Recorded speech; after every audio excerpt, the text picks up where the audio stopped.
Stocks sinking as we head into the final hour of trading. Now all eyes are looking ahead to tomorrow's big slate of earnings from some of the biggest publicly traded companies. And of course, amid this backdrop of hostility toward these companies, the knee-jerk reaction to selling, even on great news. These are the digital gatekeepers for our economy. But we know it's going to be a pretty volatile day tomorrow. I got to tell you something, though. Even as most of these names have popped, recently in the last couple of days on earnings, the names that are reporting tomorrow, they popped the last time they reported the same day, even that week, almost all of them.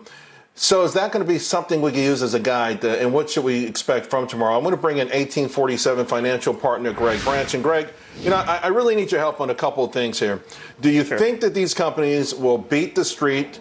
And how do you think the stocks will react? Let's start with Apple. Right. Apple's going to be a weird one just because this will be the quarter where we usually have some indication as to how the new iPhone cycle is doing, but because of the late release, we're not going to get that visibility. So what will be really important, as will be the case for most of these companies, is how they guide more so than the number and whether that's a beat and how much of a beat it is. The market is really voracious right now for visibility into how this back quarter is going to look and how 2021 is going to look.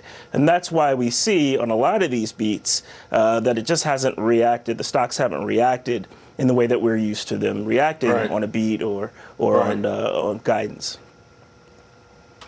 Yeah, I mean, we've seen some up guidance, in fact, a lot more positive than negative guidance this quarter. Even that's not working. And low to the company that doesn't give guidance. Just ask 3M and Caterpillar yesterday. Amazon, what are you thinking there? So Amazon is one of a basket of stocks that I think actually will have a structural tailwind. Now, I don't think it will be immune to the concerns that are really have the market up in a tailwind right now, and that is we're looking for stimulus, we're looking for a resolution of the election, and ultimately we're looking for a vaccine so that we can get back to normal. And those are the things that are going to dominate the market, not so much what they release. Amazon's going to have a breathtaking quarter. Isn't it ironic, though, Greg? Go ahead. Isn't it ironic we're gonna get all three? Most people still don't believe we'll get all three of them in very short order. Look, I think they're going to occur in that order. I think obviously the last one will be the vaccine, and the timing will be tricky. We're going to be extremely volatile up until that. The market will largely take its cues from any data, any whispers we have on any of those three things from here till end of year. That said, these companies are going to put up really fantastic quarters, but the market will be much more concerned on data that we receive around those three catalysts. So is there anything that you're spying that you're either buying or potentially going to buy with this volatility as your friend?